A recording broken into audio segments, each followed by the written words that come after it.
When you observe human society globally from this perspective, the number of situations you see every day, all day, that relate to this technique of divide and rule is absolutely extraordinary.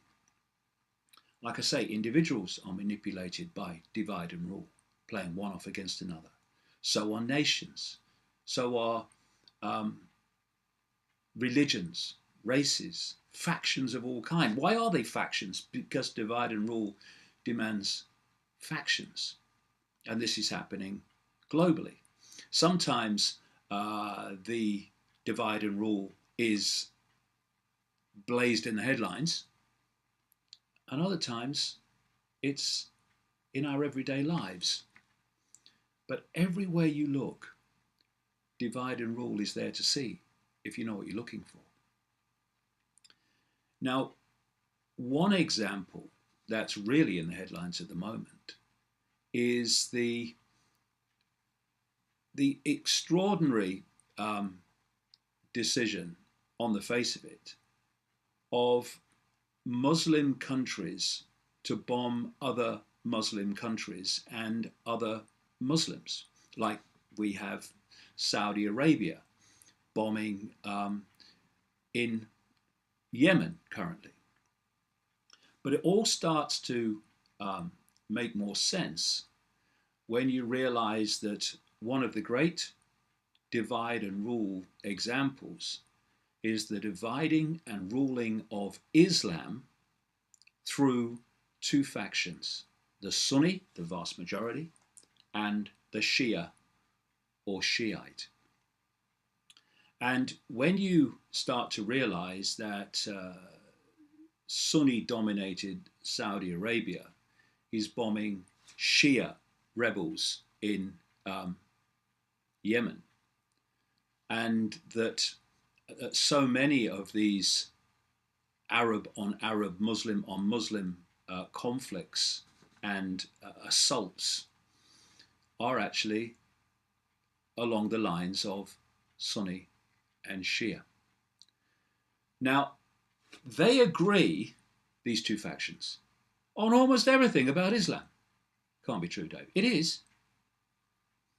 And what they don't agree on comes from something, pinch me, it can't be true, ouch, it is, from something like 1400 years ago, when the Prophet Muhammad left us, and two factions, now called Sunni and Shia, started arguing and killing each other over who should be his successor. The Sunni say one thing, and the Shia say it's a bloke called Ali. 1400 years ago. And it's still going on. And if you people can't control the world, it's a piece of cake. So you have now this faction of Sunni, I could say the dominant faction of Islam, which breaks down in meaning to something like people of the tradition. And you have Shiite or Shia, which is basically party of Ali, the bloke they said should have succeeded Muhammad. Now, from that division, schism, all that time ago, has come so much that's happening today, and is, like I say, in the headlines today. So you have so much of the Muslim world, not least Saudi Arabia, Qatar, etc.,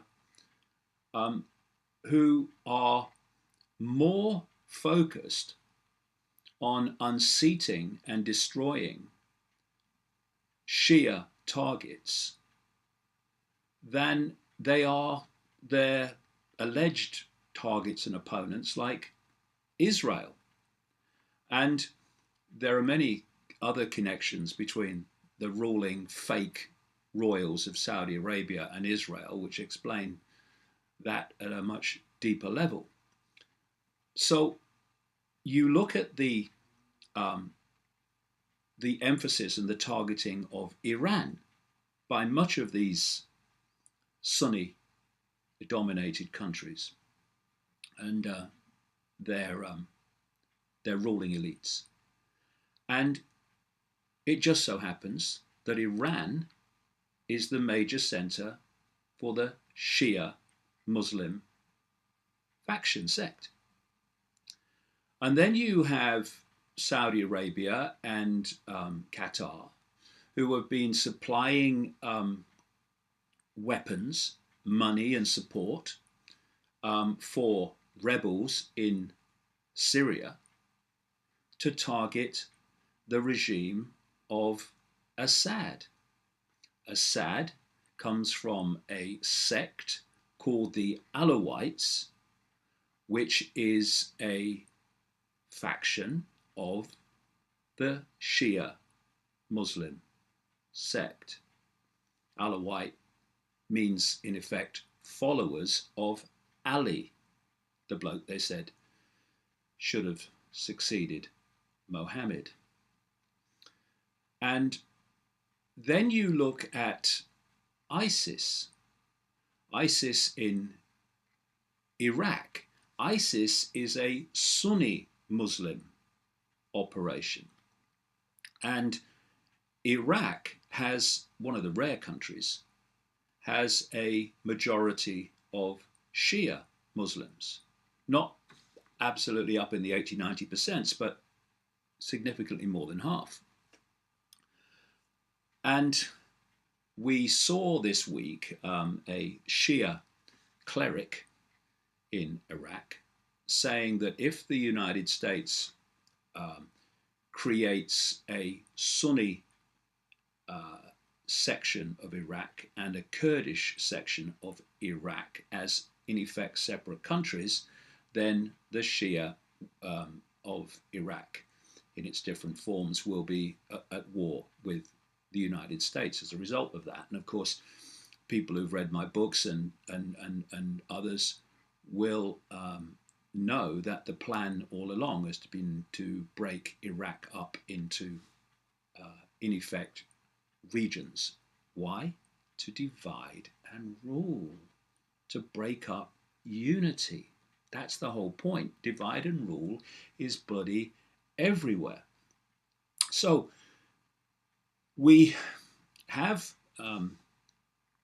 this situation, which I was writing about in the books many, many years ago, in which I was pointing out that what was coming in the Middle East was a massive campaign to play Shia off against Sunni, to divide and rule, and then, as a result of that, take over the Middle East.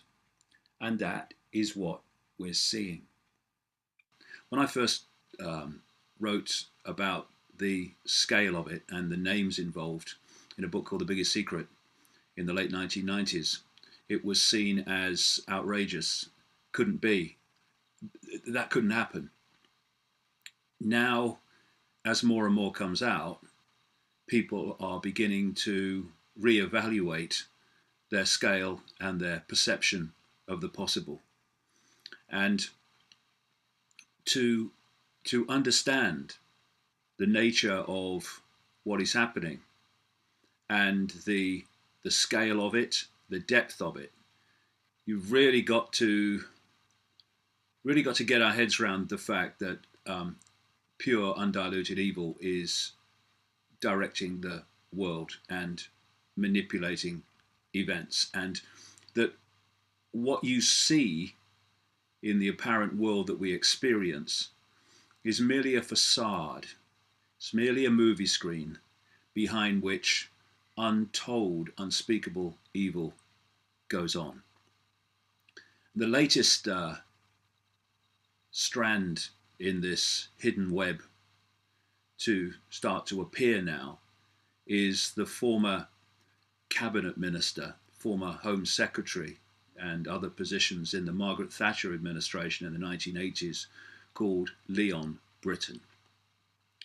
He died a few days ago, and as a result, the open secret that was not spoken due to libel laws, etc., and outright suppression, the unspoken secret started to be revealed. Here's just a couple of newspaper headlines.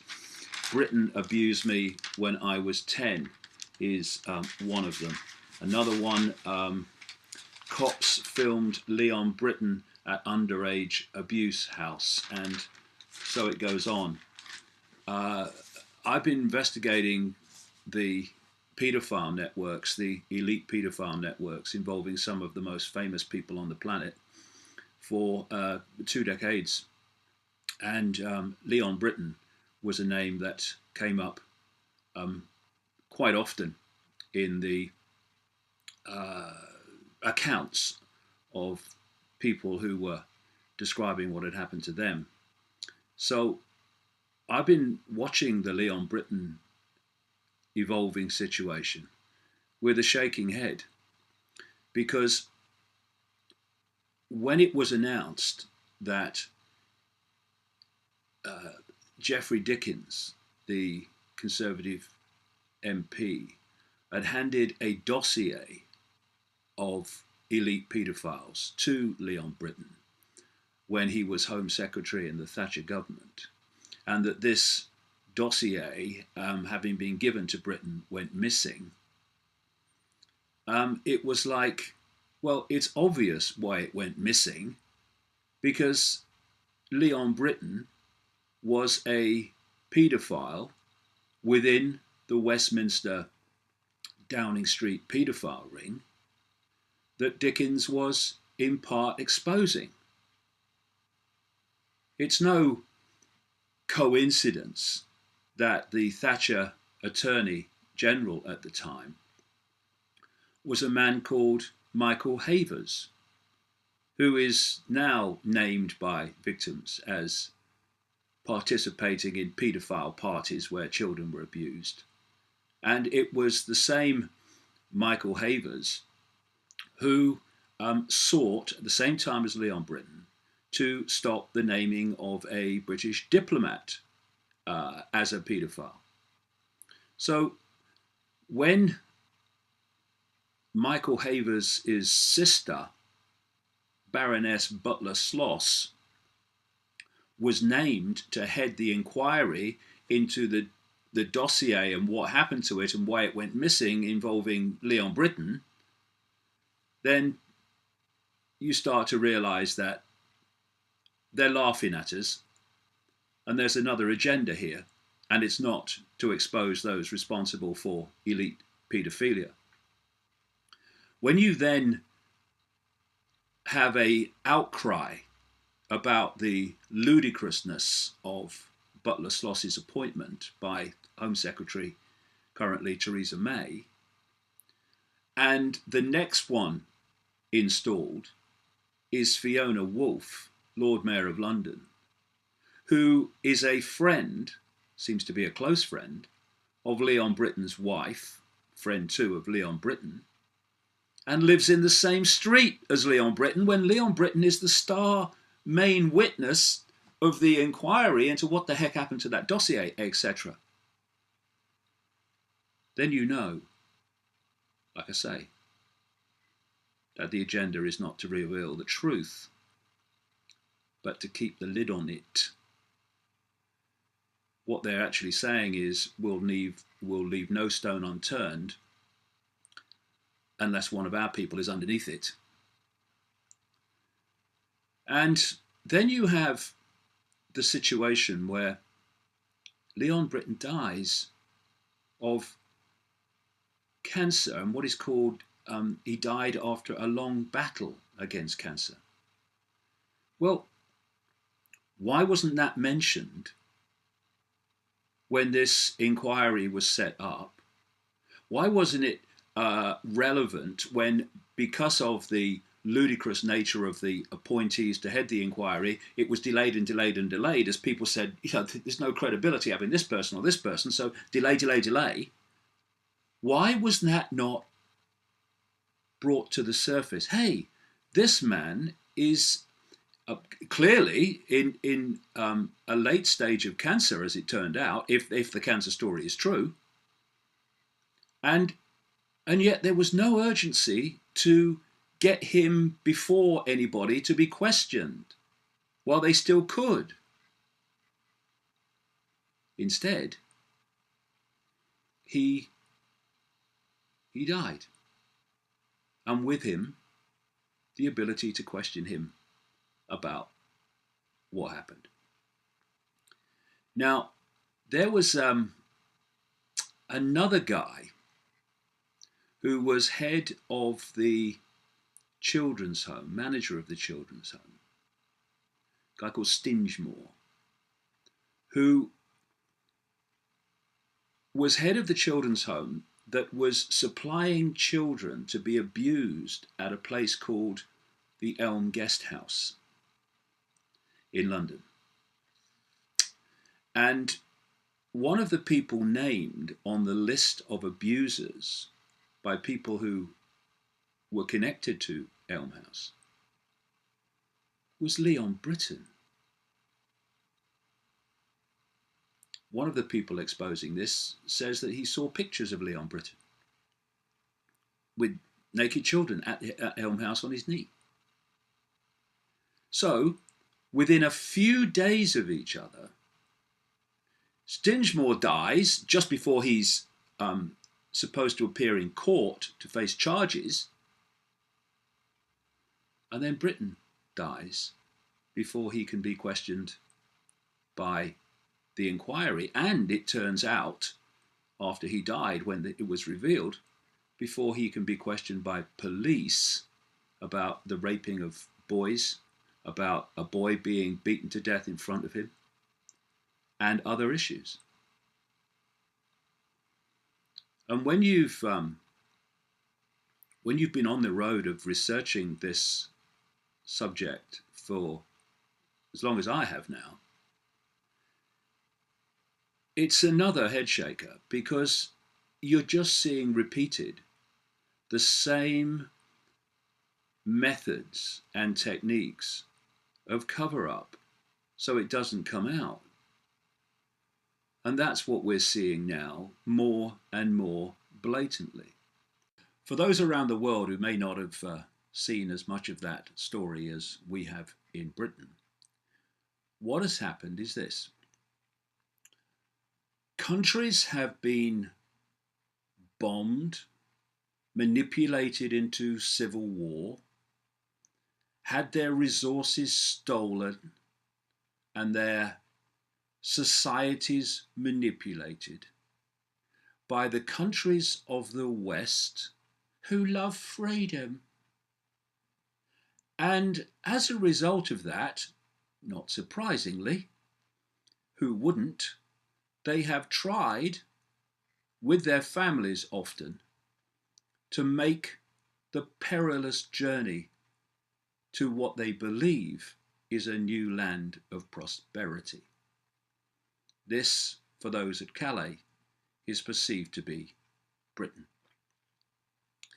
And so they have taken their lives and their families' lives into great danger, often, by crossing the Mediterranean in terrible situations and great dangers because of the craft they have been traveling on, orchestrated by ruthless, psychopathic people traffickers.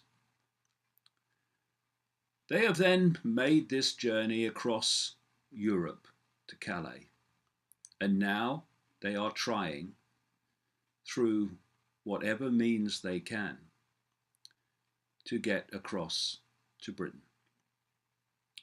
This has created fantastic disruption on both sides of the channel.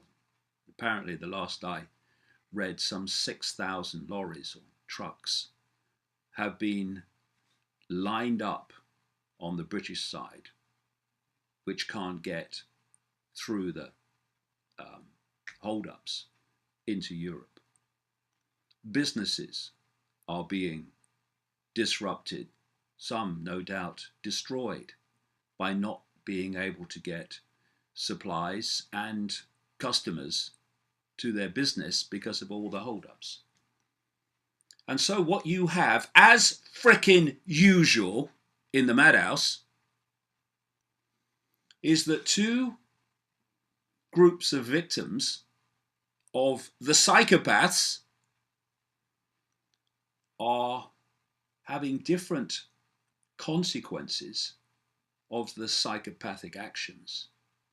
And then the psychopaths try to play the victims off against each other, so we might just ignore the cause of it. And so we have a situation this week where the British Prime Minister, the truly vacuous David Cameron, has been making speeches about the problem of swarms of people heading for Britain and how he will not let them in and he will deal with it and we must be strong. No mention that fricking arsehole, along with Obama and Hollande and all these other people, the French leaders of the time, have been fundamentally responsible for creating the problem now in need of a solution. And if you go deeper into the agenda, it's worth remembering this. Manipulating and redirecting harmony is extremely difficult. What do you mean you want to change this and change that? Everything's fine. Go away. Manipulating chaos, manipulating fear, manipulating mayhem. Piece of cake. And does anyone really think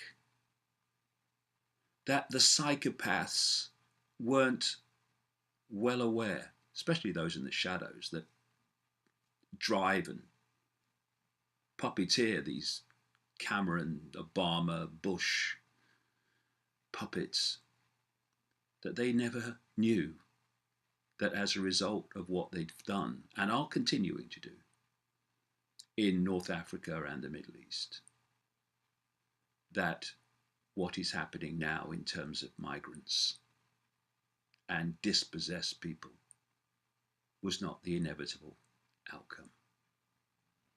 But we must be diverted from these conclusions by stories like this. Calais migrant crisis. Cameron warns Britain is no safe haven. My goodness, he's so strong. Britain will become, or not become, because he's strong, a safe haven for migrants in Calais, David Cameron has warned after hundreds continued their attempts to reach the UK. The Prime Minister warned illegal immigrants would be removed from the UK as migrants told the BBC they remain determined to reach Britain. Mr Cameron was speaking after people gathered for a third night at fencing at the Channel Tunnel freight terminal. More than 3,500 people have tried to get into the tunnel terminal this week. And, irony of ironies, or actually appropriately, Cameron was speaking in Vietnam, another country I recall that was devastated by the lovers of peace and freedom. Speaking in Vietnam, Mr Cameron said everything that can be done will be done to make sure our borders are secure and make sure that British holidaymakers are able to go about their holidays. Woo, yay, good man. The Prime Minister acknowledged the situation was very testing. Well, the Prime Minister's very testing every time I look at him, because there was a, quote, swarm of people coming across the Mediterranean seeking a better life, but the UK and France were working together, just as they worked together to devastate Libya. Just as these people are working together to devastate Syria and other countries on a global agenda for which they are just puppets, not initiators. They are in the shadows. Another story this week. UK spent 13 times more on bombing Libya than it paid to help rebuild the country.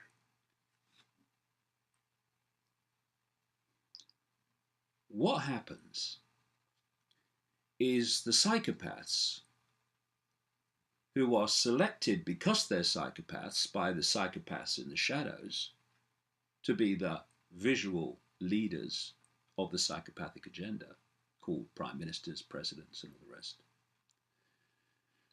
They manipulate, lie, orchestrate, make excuses to bomb, slaughter, and devastate country after country. And they spend billions and billions and endless billions. When was the last time you ever heard anyone say, well, we'd like to go to war, but we can't afford it? No, no. They can't afford basic humanity for people.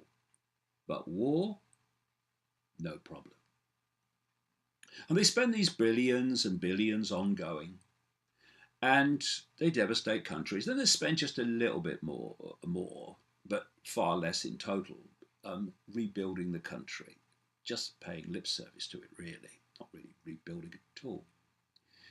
And then, after having spent all that money, then they tell the people back home that actually we have to have austerity programs because we've got no money and we've got this debt and we've got to do something about it. And it goes on generation after generation after generation. And so we're seeing the same again. And what it means is that because the psychopaths of the agenda control the military with most capability, i.e. NATO, etc., and overwhelmingly they control the perceptions of the media in terms of the way these things are reported, it means that they can do all the things they condemn others for, and worse, and never be collared for it.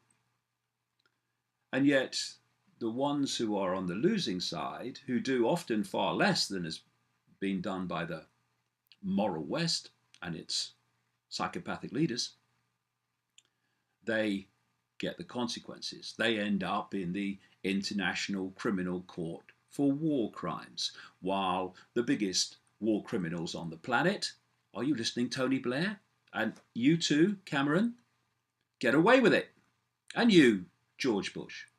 In fact, America and Israel don't even recognize the International Criminal Court, and that's probably good for the court itself, because if the war criminals in the United States and Israel were actually to be prosecuted, the numbers would be so overwhelming the court couldn't cope.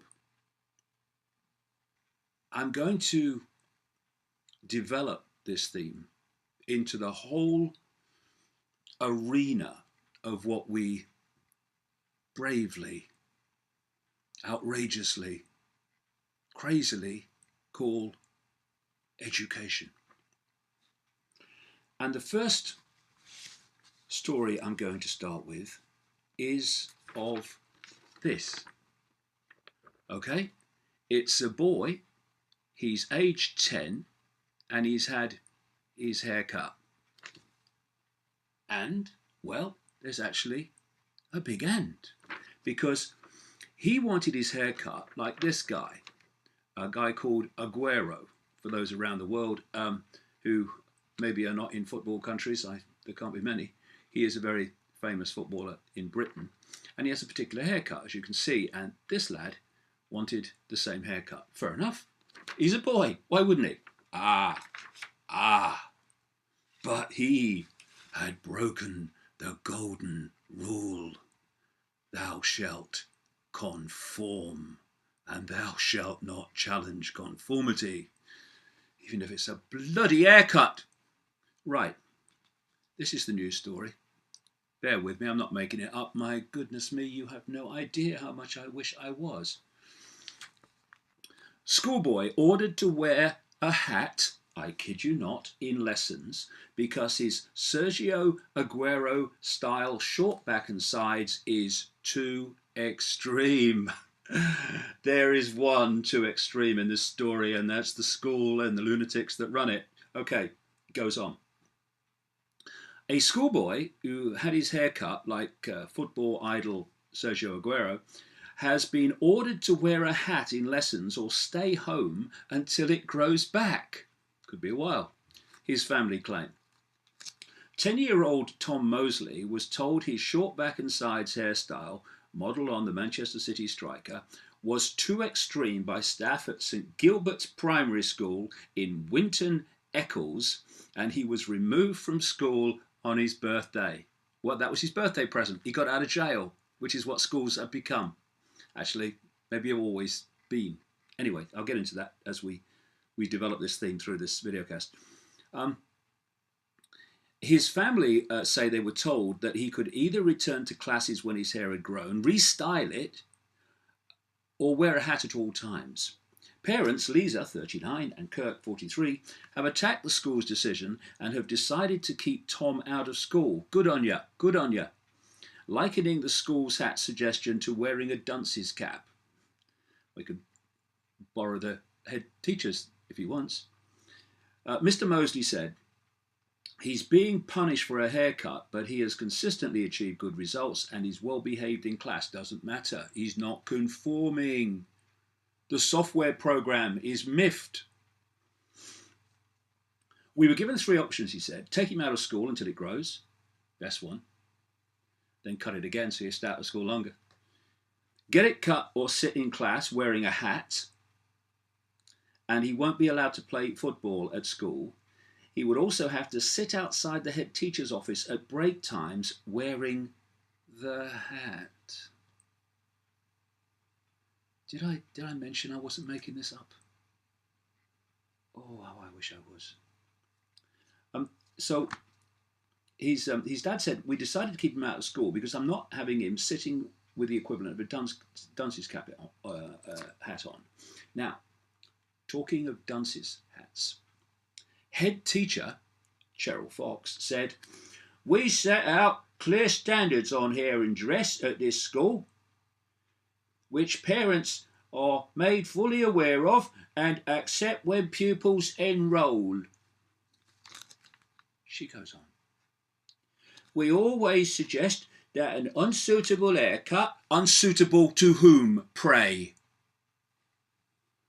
can be trimmed into an acceptable style without going down the skinhead route, or that the child can wear a hat of their choice in school. What if the hat doesn't conform? What then? It gets complicated.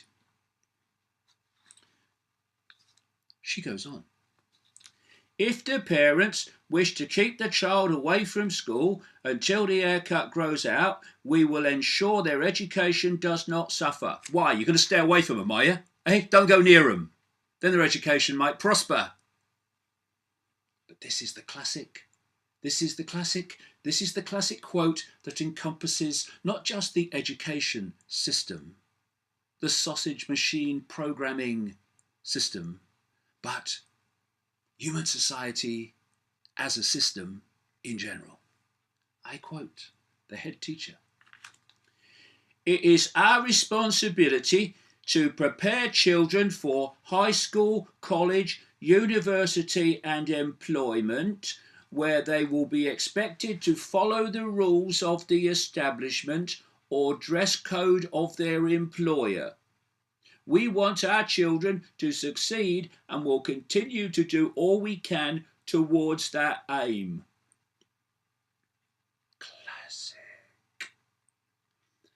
Our responsibility to prepare children for high school, college, and university. He's 10.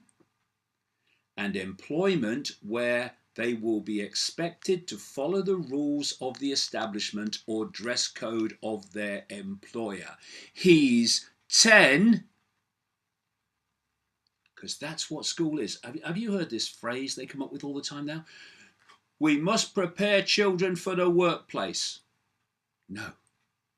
We must prepare the workplace, human society, for children.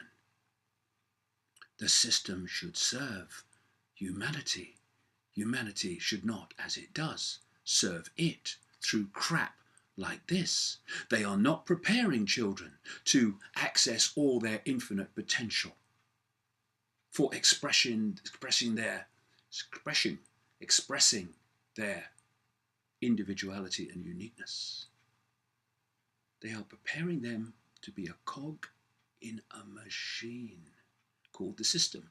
And this head teacher is another cog in the machine, creating other cogs, and her like are all around the world in what we call the education system. Now, there's another one. Another story this week. There he is. Seems to be a lovely bloke. He's what we call in Britain a lollipop man. For those around the world that don't have lollipop men, they stand with this, well, black and white here, but it's a very bright sign. And they stand in the road outside schools when the schools are, opening and closing. So they help the children safely across the road, right? I mean, simple, yeah?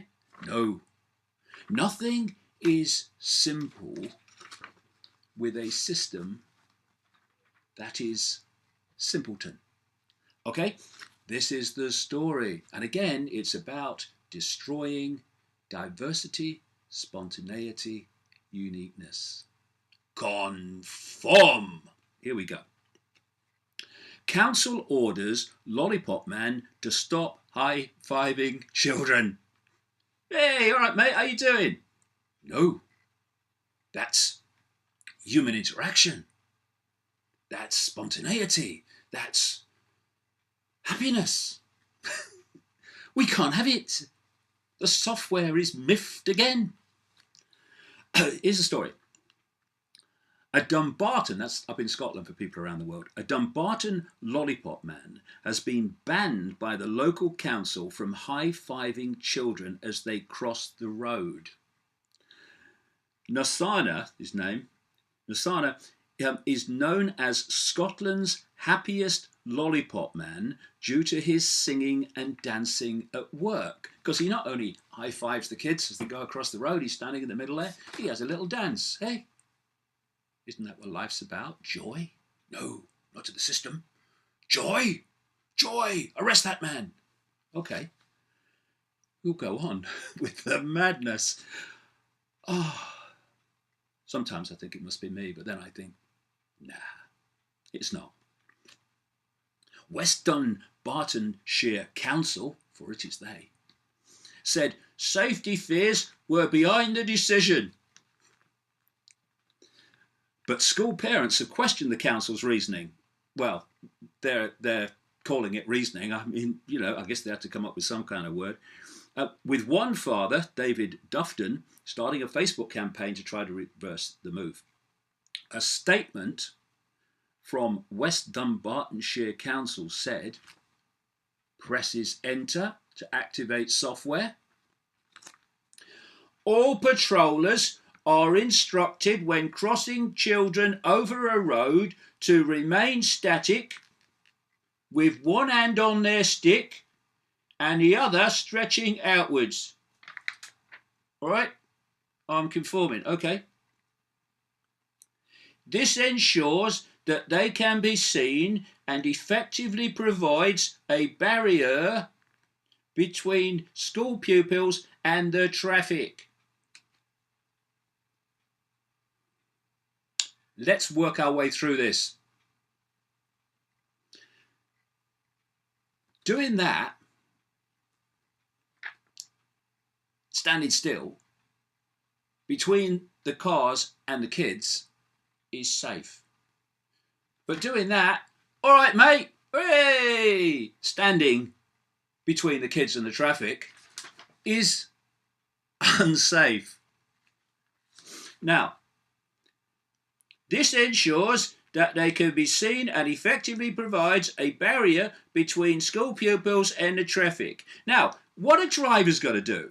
They're going to come up and they'll say, well, he's standing still and he's got one hand on his stick and the other arm's out. I'm going to stop. And the next time they come along, no, he's dancing and high-fiving. I'm having him.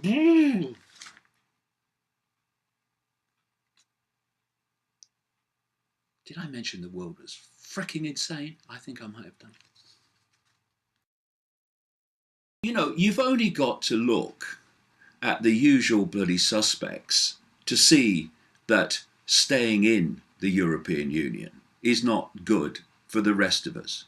You've got the snake oil salesman, David Cameron, the Prime Minister, who's desperate to keep Britain in the EU because he's got himself in a right mess. He offered a referendum to try to offset what he saw as the threat at the ballot box from UKIP, the UK Independence Party, which is vehemently anti-EU and wants to come out. And he also felt, I'm sure, that he wasn't going to win the last election outright. It would probably end up as another coalition like the one before, and the other coalition partner would stop the vote and the referendum he was promising on coming out of the EU. So he thought, well, I've covered all bases there. And unfortunately for everybody really, he won the election outright, and he was stuck with having to fulfill the promise of a referendum to leave the EU. And he is running round like a headless chicken now, trying to persuade people to stay in a centralized, bureaucratic, fascist communist dictatorship in the unfolding. And what's happening is there are lies galore, the usual technique when you want people to do something, it's frighten them to death to make them do what you want them to do. And so you have key repeating phrases. Here's a few of them. Leap in the dark. Ooh, leap in the dark. That's scary. By coming out. Actually, haven't we been out for most of the history of this country? Safe, stronger, better off. Safe or safer. Another version. Strength in numbers. Fear. On your own. Ooh. Cost you your job. Oh, you'll lose your job if we come out. Ooh. Yeah, fear, fear, fear. Best of both worlds. We can stay in and be a sovereign nation. What? I had to laugh when Scotland was trying to get independence, which I supported, by the way. I think everyone should have independence and autonomy. But to claim that Scotland was going to be independent while still inside the European Union was ludicrous. There are no independent nations inside the European Union. That's not what the EU's there for. It's to take away independence, which of course it's been doing stage by stage by stage by stage through what I call the totalitarian tiptoe ever since it was created. And we have a situation now where, on top of all the fear and on top of all the manipulation, on top of all the lies, we're having a situation that ministers in the government who are in favour of coming out, they've been told that the civil service, publicly funded by the way, civil service, can't help them and can't support them in their campaign to come out. But those ministers that are following the Cameron line and campaigning to stay in, they can be supported and helped, massively so, by the publicly funded civil service. And this, for campaigns for a public, supposed to be open, independent referendum. It's all a scam. And you've got the media bias through people like the BBC, and it's all skewed in favour of the stay-in campaign. And then you look, like I said, at the people in favour of it. You've got snake oil salesman Cameron and Tony Blair. Tony Blair, war criminal. And in fact, snake oil salesman, war criminal for what happened in Libya and Syria. And it's still happening. And then you've got these heads of giant corporations. They're all in favour of staying in. Must be good for them then. And you've got former defence chiefs who were helping to orchestrate all these wars and invasions. They want to stay in. And when you look at that bunch of characters, not least Blair, Cameron, heads of corporations, etc., if they want it, then it is almost certainly, virtually every time, bad for the rest of us. Which brings me to Jeremy Corbyn and the Labour Party, who are also in favour of staying in.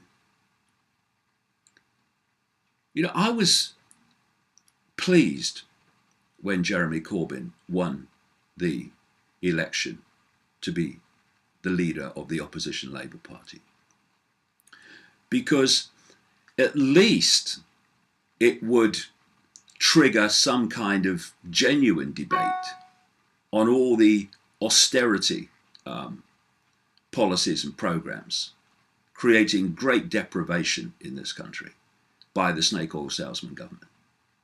So I was glad on that alone, but there were many things I disagreed with him on. Two major things. One, his support for the ludicrous fantasy of human-caused global warming and climate change. Even his brother, Piers Corbyn, who's a weather expert, has been widely saying for years it's all a load of nonsense. So that was one area that I disagreed with him on. And the other one, fundamentally, was his support for continued membership of the European Union. And it's kind of a bit strange, really, to have the people I've just described, all of which Jeremy Corbyn would have no time for whatsoever, and yet he's standing shoulder to shoulder with them to try to persuade the British people to stay in the European Union. I think that's sad, and I think it's desperately misguided, because it betrays a complete lack of understanding of what the EU agenda really is and has always been. Those others, snake oil and war criminal, they know what the agenda is. That's why they're supporting it. And what those that are genuine but misguided need to appreciate is what the EU is really all about. Since 25 years now, I've been exposing what it is and what it was wanting to do, and what it has wanted to do has unfolded ever since, step by step. This is the game. We're being taken step by step to a global centralized society based on a world government, world central bank controlling all finance, world army imposing the will of the world government. This is what NATO is, and the expansion and constantly NATO operating outside its designated area that I said in my books it would do back in the 90s. It's all over the bloody place now. And a world currency which would be cashless, no cash. Look around, what's happening in terms of the cashless society.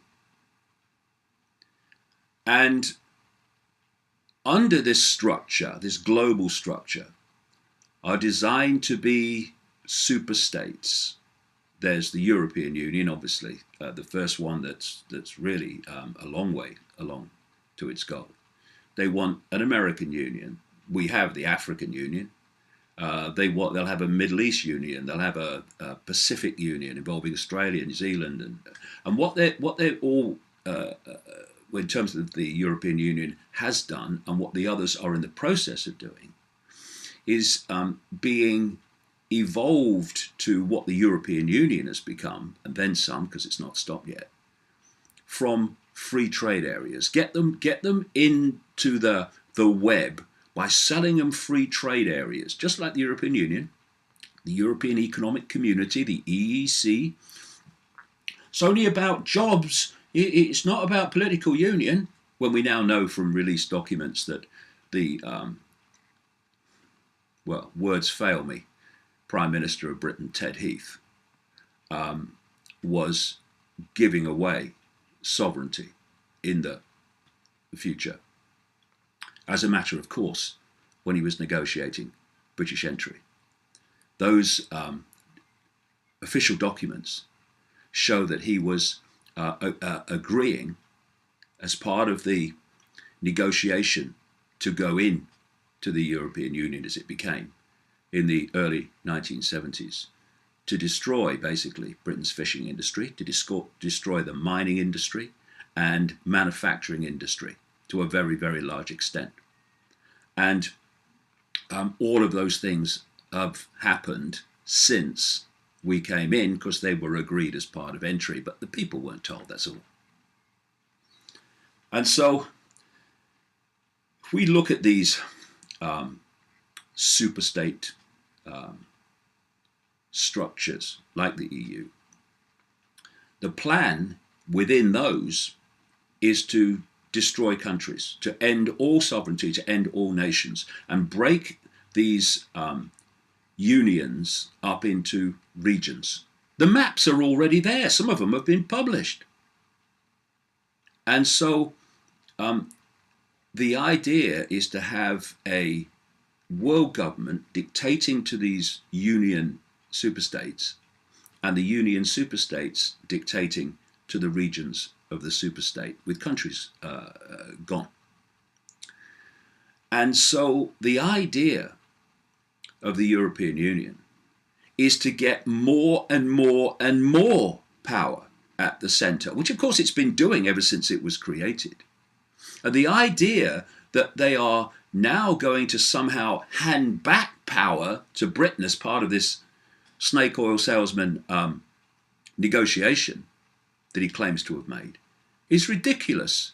They want more power at the center, not less. It's all a facade.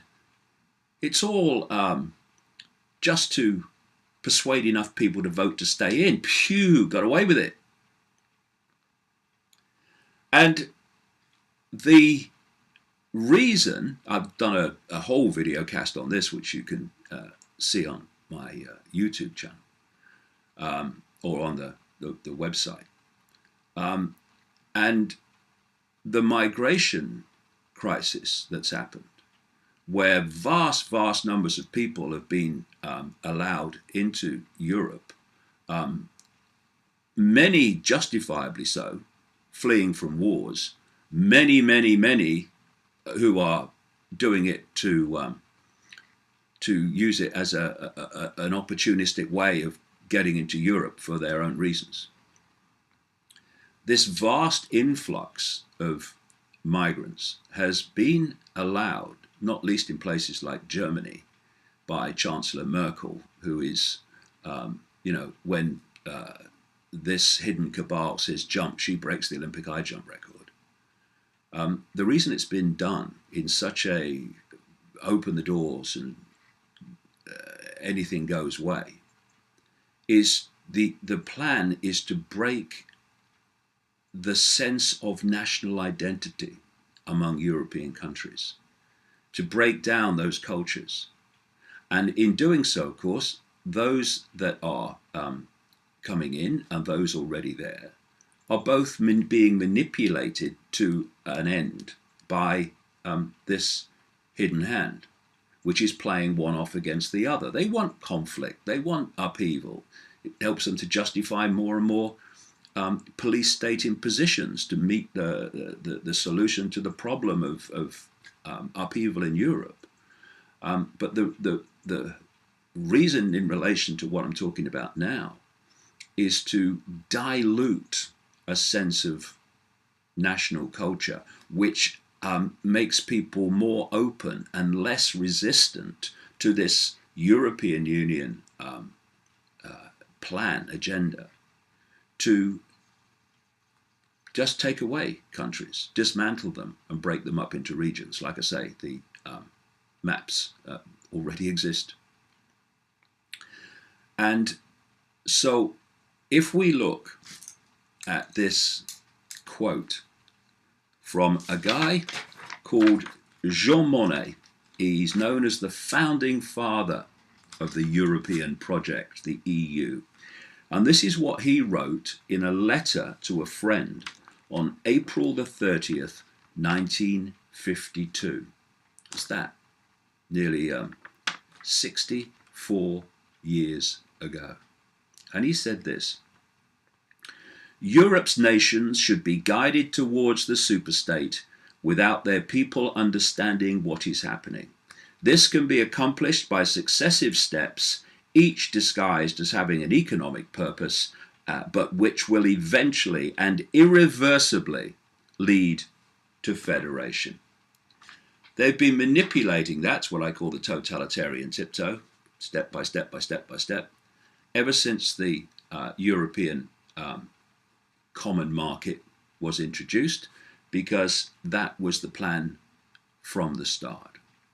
And that's why they're so desperate not to let nations go out of the European Union, because the idea is to pull more and more in.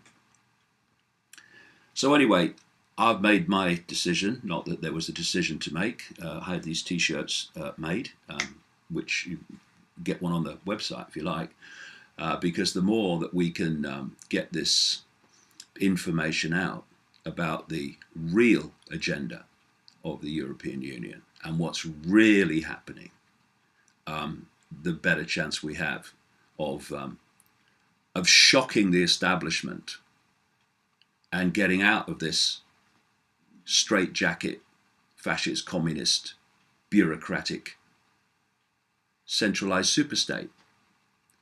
And what I suggest the Labour Party and Jeremy Corbyn think on is whether a European Union run by dark suit, fat cat bureaucrats in league with dark suit, fat cat heads of giant corporations, in league with manipulating cabals that actually run the European Union, whether they actually will have any care whatsoever about the people that the Labour Party is supposed to represent.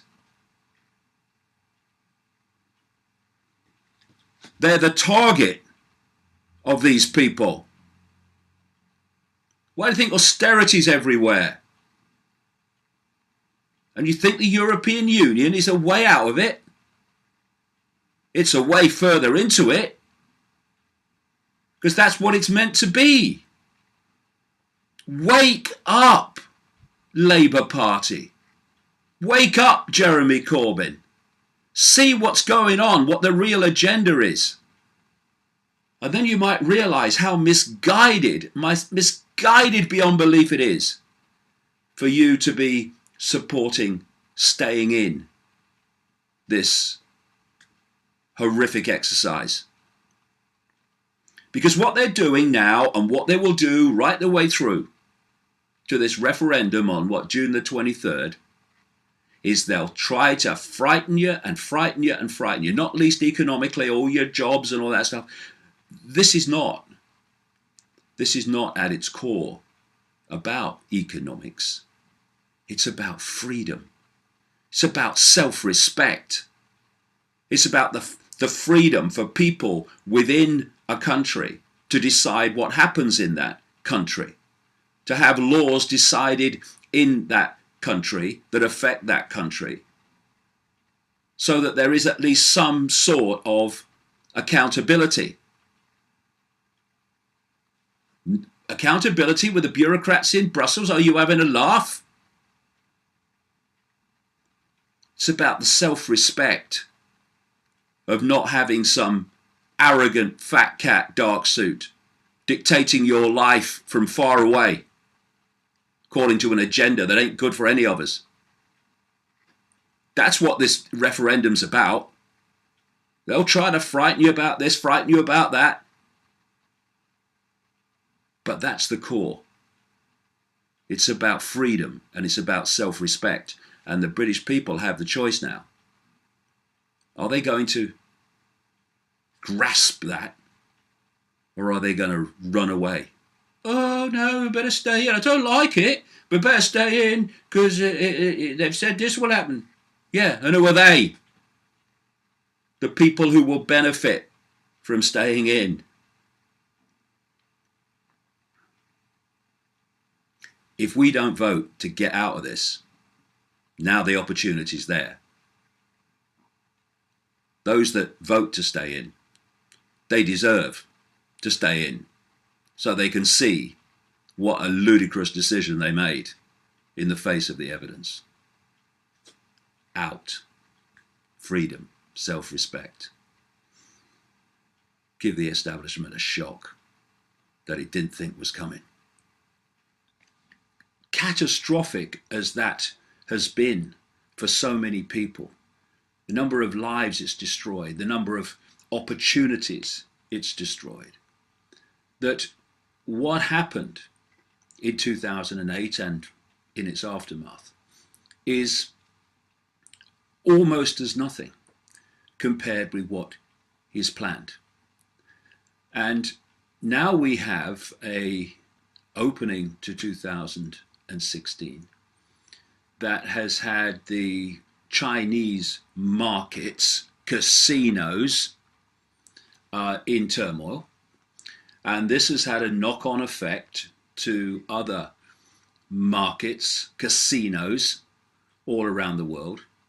And you add in the collapse in the oil price, which in any sane society, any sane economy should be a good thing. But in this nonsense, in this ludicrous economic madhouse that we have foisted upon us, apparently it's a bad thing. And the question for many people will be, well, why do you want to crash the economy? Well, what's planned is what's planned, what is unfolding before our eyes, is what I've termed the Hunger Games society. This is being manipulated from the shadows, and it's been going on for a long, long time. And this is the plan.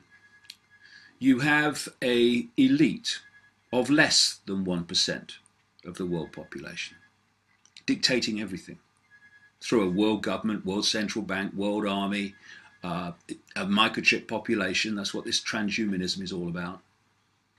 And you then have not the working classes as it's been up to this point. You have the vast majority of the rest of the population subjugated by this less than 1% in abject poverty and servitude and slavery. That's the plan. And then in the middle, between the elite less than 1% and the poverty-stricken masses, you have the police state, the merciless police state, imposing upon the masses the will of the less than 1%. Now, I've been going on about this for so long, and every day it moves further forward. Now, what you need to do to bring about that structure, that situation, is to part the vast majority of the world's population from their money, from their wealth, from their, as far as it goes, means of independence, control of their lives. And what we've seen up to this point is when say a banking system is crashed, governments, i.e. the people, come along and bail out the banks. And what they do then, and we've seen that since 2008, what they call a bailout is actually a transfer of responsibility, financial responsibility for the crash, which was the work of the banks and the hidden hand behind the financial system. The responsibility is moved from the banks via governments to the population, who were subjected to the consequences of what the banks have done. Look at what's happened since 2008. You had the crash in the banking system, you had banks and major insurance companies, etc., in trouble, desperate trouble, on the brink of collapse trouble. And then we had this massive bailout by governments. Stage one, the problem, the responsibility for the problem is transferred from the banks who caused it to the governments that helped cause it by removing regulation. And so now the government is holding the responsibility for the bank's behavior. And then, next stage, that is transferred to vast numbers of the population in what's called austerity. We've got no money, we've had to bail out the banks, we've got no money, we can't pay for you to have the basics of life. Wars? Oh yeah, we've got money for them. Total scam, all of it. But even at that stage, we still have great numbers of people who are not in the less than 1%, who are still all right. They still have what a lot of people would call a lot of money, a lot of wealth. You have a lot more people who are, we're okay. But if they're not part of the less than 1%, they want their money too. They want them in economic servitude. So how can they do that? Well, that is where not the bailout, but the bail-in comes in. And it all really started with the banking crash in Cyprus in 2013, when instead of governments bailing out the banks, they said above a certain amount, which is guaranteed within the European Union, 100,000 euros at the time, anything above that was fair game for the banks to take from their own depositors to be bailed out. And a lot of people who were, by most standards, had a lot of money, had a lot less when that process in Cyprus was over. Because much of what they had above the guaranteed 100,000 euros was just taken, gone, blink of an eye.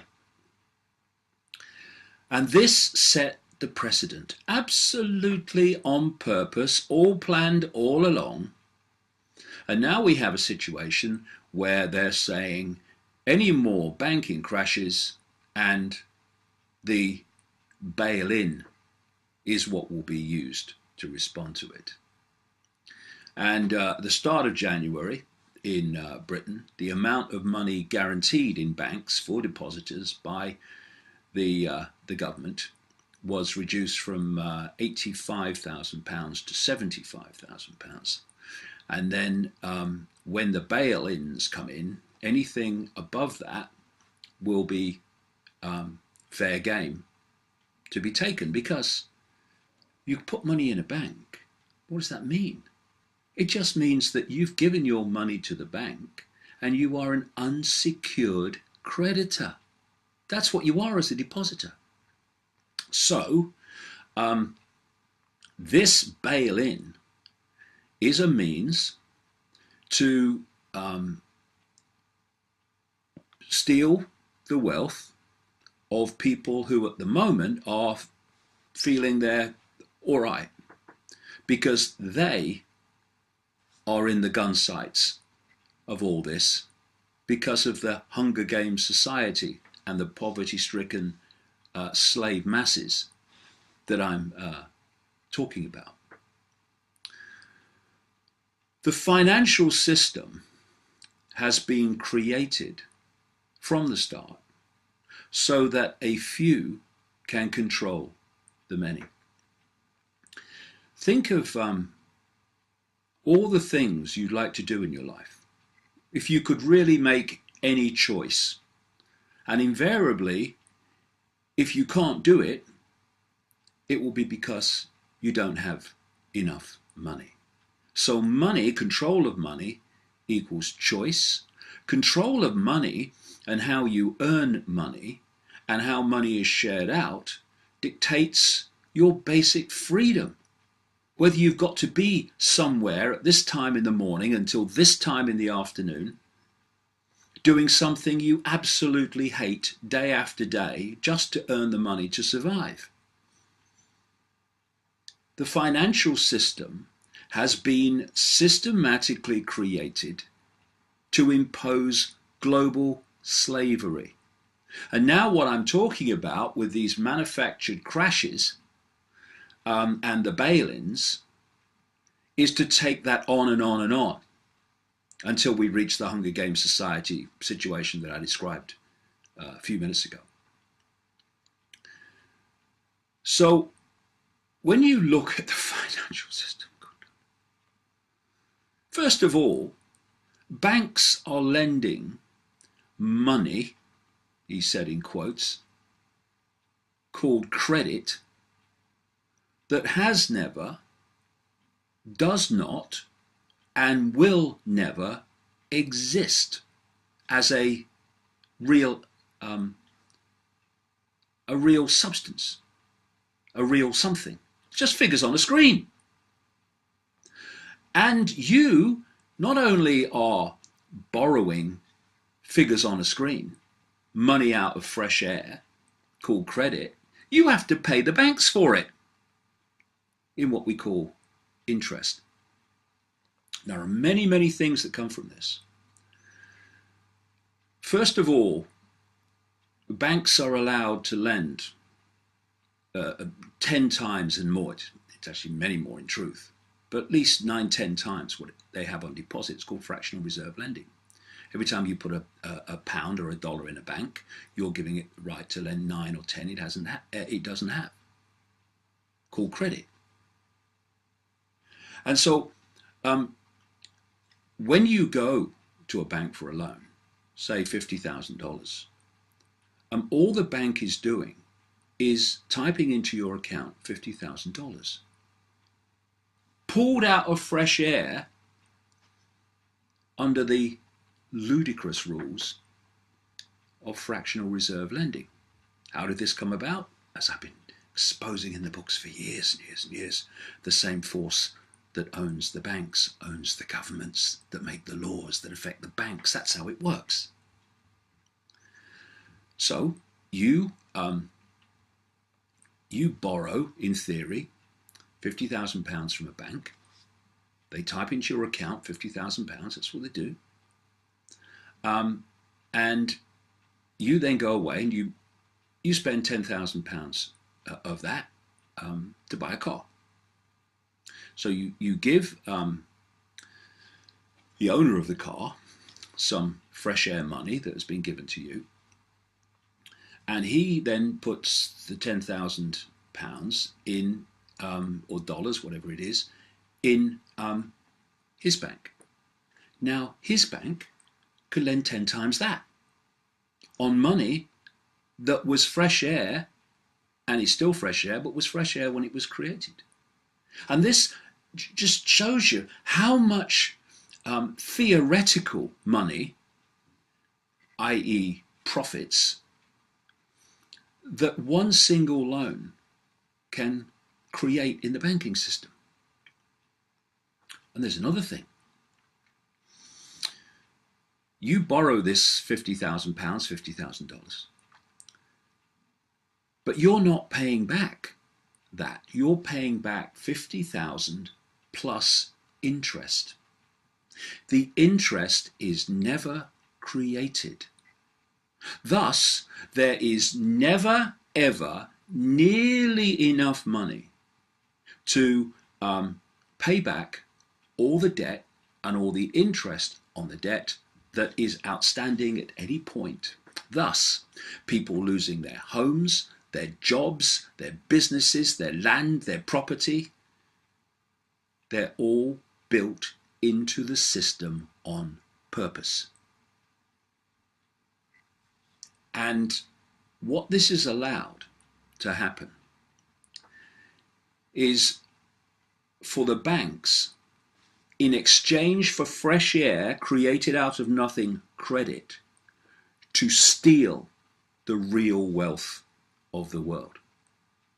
We'll give you nothing, or you're going to pay us to do it, and then you give us the real wealth of the world. And this has been going on century after century, and this is how the less than 1%, or major reason why, the less than 1% now owns virtually half the wealth of the world. This is how they've done it.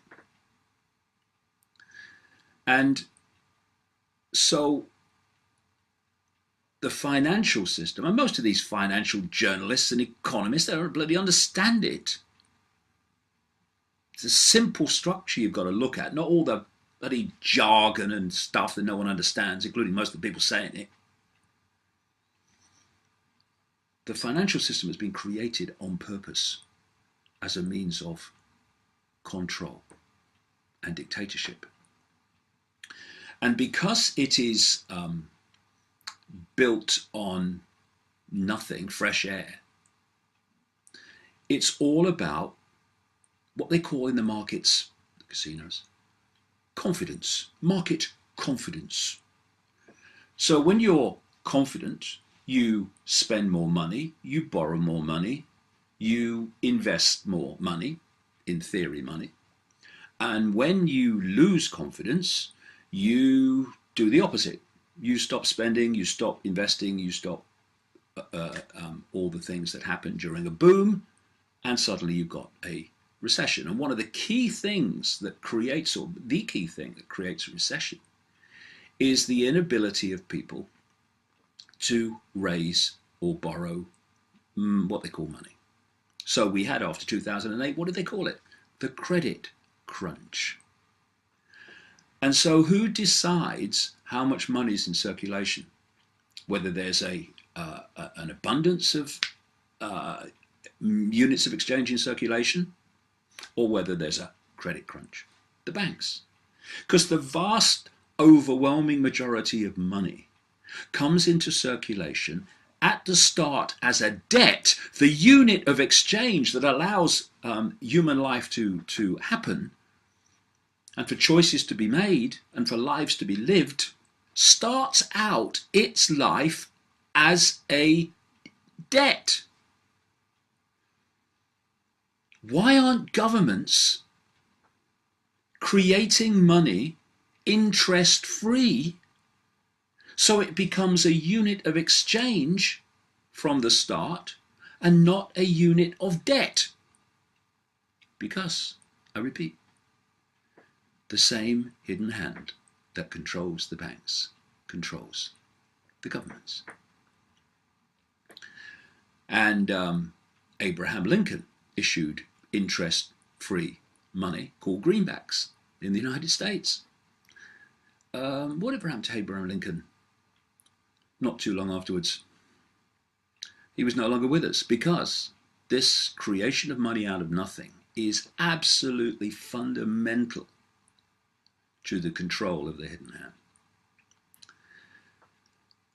So it's a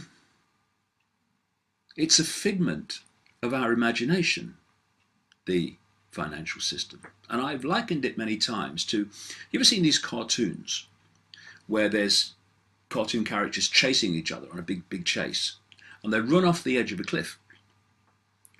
And for a while, because they haven't realised they've run off the edge of the cliff, because they're concentrating on the chase, they keep going forward on fresh air. And then there comes a point where someone looks down and realises there's no land under their feet anymore. They're in a, mid-air over a canyon. And what happens then? All gone. Now that's how the financial system works. What they do, because of course they also own the media that's in hand, and they certainly own the minds of so many that comment on the financial situation in the world, who have no clue really how it works. They build up what they call market confidence. And when that happens, there's a boom, and the banks lend loads of money. That's great. And then they create a boom, and people get into more debt because they've got this confidence, and they invest in the stock markets because they've got this confidence. Stock market's going up. And then, having built that confidence up, they then start to, by any means that they choose, to destroy that confidence. Oh, there's a financial crisis, yeah. And that's what they're doing now. And what happens then is people look down and go, oh, it's fresh air. That happened in 2008. And what they do is they say, you're running on solid ground. It's all fantastic. It's all fantastic, all fantastic. And then they go, just have a look down. Oh, that's how it goes. They build up the confidence. People invest, put their money in stuff, and then they crash it, and they take that money and they take those resources. They take that real wealth from the population. And this is what we're seeing unfolding now. I'm not saying this massive global crash is going to come tomorrow or next week or next month, but it is coming. Why? Because it's in the plan to come as part of this ongoing manipulation to install the Hunger Games society. And it's funny, you have these different names for basically the same thing. Mike Lambert at the Shen Clinic just down the road from here on the Isle of Wight has done magnificently to get me back to the point where I can actually start working again after the state I've been in the last 2 weeks or so. And he points out that things like postnatal depression and ME are actually just names for adrenal burnout. Basically, stress, overwork of the body, overwork of the mind comes together to reach the point where the body ceases to function. And what the body is saying is, excuse me, over here, enough, no more, or else it's going to get seriously worse. And that's the wake-up call I've had in the last fortnight or more now, because I've just passed, that's what I'm going to talk about in the videocast this week, I've just passed, while I was ill, the 25th anniversary of when this journey consciously started for me. It started before that, without me realizing that it was a journey, but from the time that I did realize, hey, something's happening here, it's just past 25 years to the day. And it's a good time to kind of reassess, and the body, my body, has said it's that time. And I tell you, just a few days ago, I didn't think I'd be sitting here now doing this okay. And it's going to take a few months to get back to absolute health and absolute maximum strength. But what Mike Lambert's done with me in the last very short time is just miraculous, considering the state I was in. And it gives you pondering time when you're lying on your back looking at the ceiling or looking at the wall. And I guess that's appropriate, given that this 25th anniversary has just passed. And the anniversary is of the day that I walked into the house of a psychic called Betty Shine in a village near Brighton, south coast of England. And my life changed. And what was said that day, where I was going to go from there, has absolutely turned out to be the case. And it's been an extraordinary quarter of a century of challenge, of revelation, of awakened understanding to the nature of the very reality that we're experiencing, and awakening to the forces that really manipulate and direct events and happenings in this reality we call planet Earth. Before I went to Betty Shine, I had some extraordinary experiences in the year before. I was a presenter for BBC Television. I was a national spokesman for the British Green Party. And I was getting on with my life. And then I started to feel in 1990, in fact through 1989 into 1990, that when I was in a room alone, I wasn't alone. It was like there was a presence there which you couldn't see, but you could tangibly feel. And this went on, like I say, through 1989, when the Green Party had its first major success in Britain in the European elections. And although I should have been focusing more and more on green politics, given the success that the party was suddenly having, my mind was starting to move elsewhere because of these experiences I was having. And it got more and more tangible to the point where one night in the first months of 1990, I was sitting on a bed in an empty hotel room called the Kensington Hilton near the BBC, because I was working there. And I remember looking out into the apparently empty room and saying, look, if there's something there, would you please contact me, because you're driving me up the wall. You couldn't see it, but you could feel it. It was there. And then a few days later, I was with my then little boy, now very big boy, singer-songwriter Gareth, my son. And we were playing football down the seafront, the town where I live. And I remember I had a book. I just bought a book. I think it was called The End of Nature.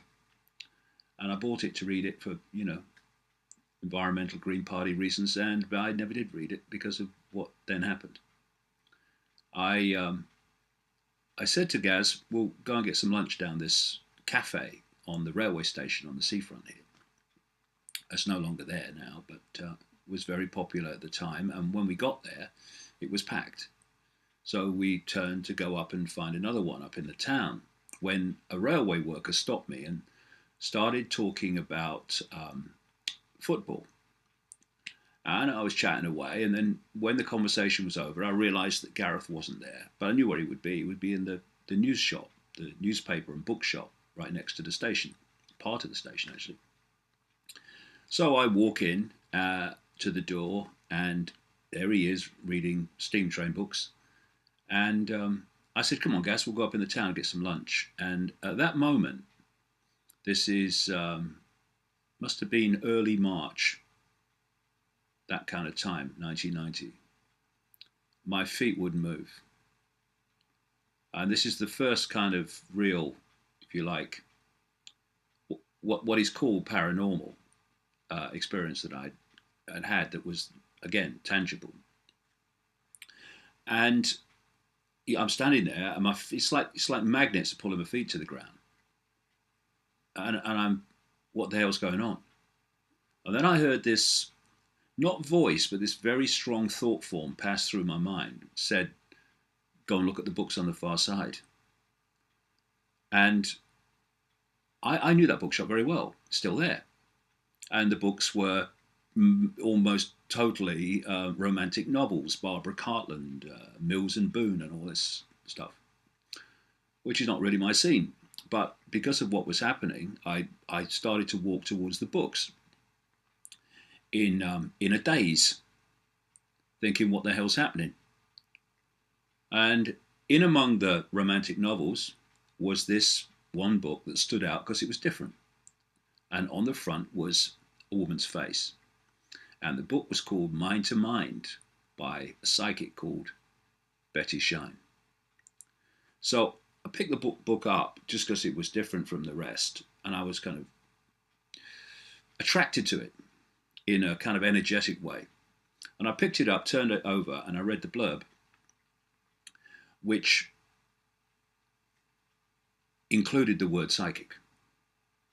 So immediately I'm like, I wonder if this lady would pick up what I've been feeling around me for the last year.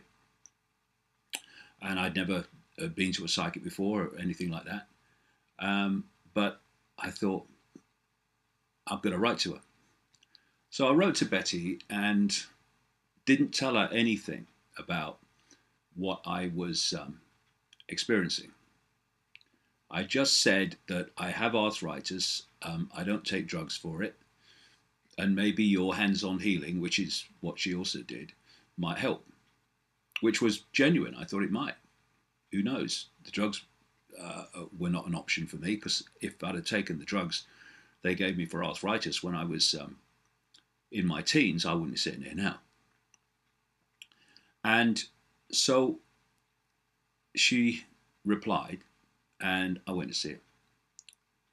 And she did, first of all, the hands-on healing, because that's what the whole thing appeared to be about. And I went along thinking, I'm just going to go with this and see what happens.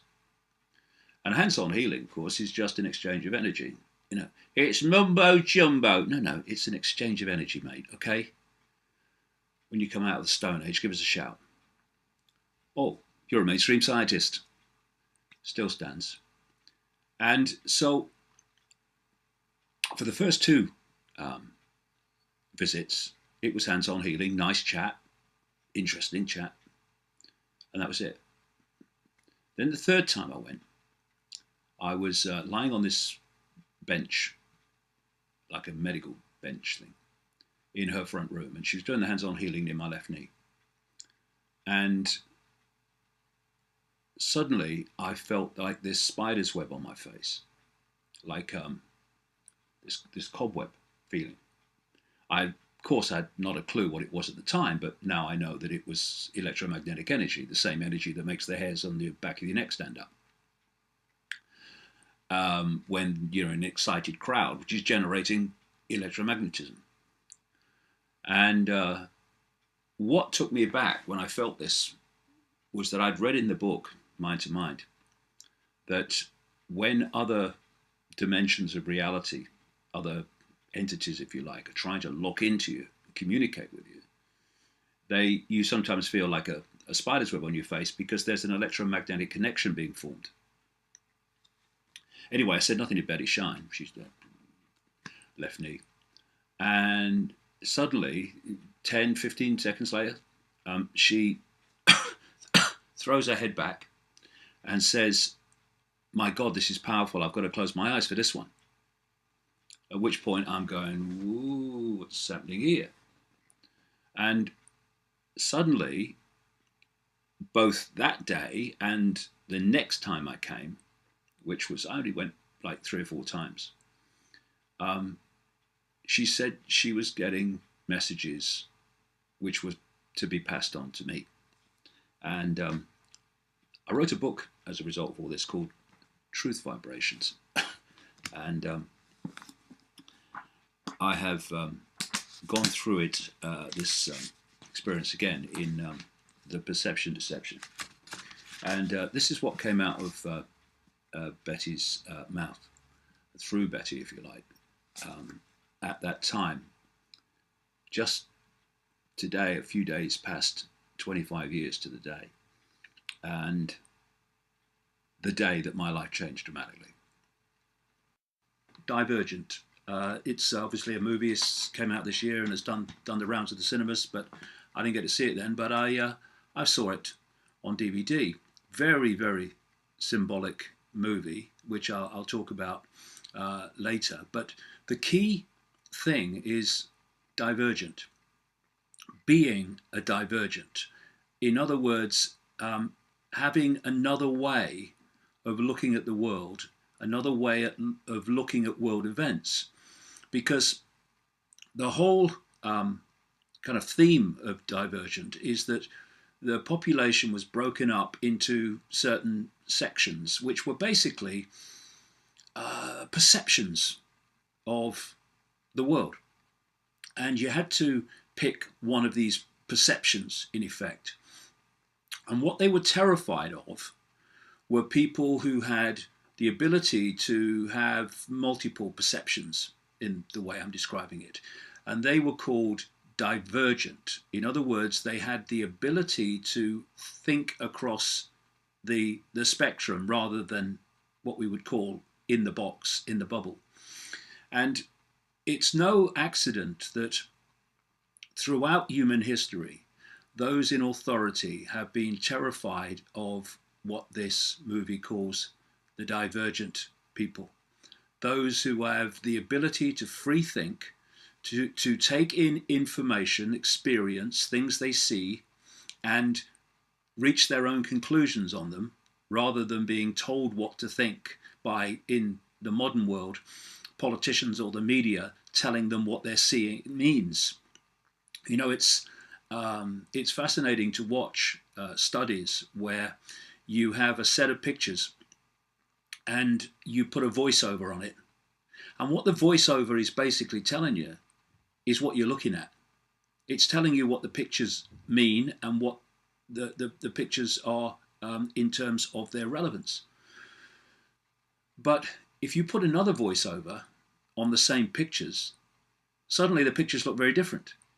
It's much underestimated, this process, this programming process of putting up pictures and then the voiceover telling the viewer what the pictures mean. What a divergent mind does is decide what those pictures mean in its own unique view, not the herd view of being told what to think.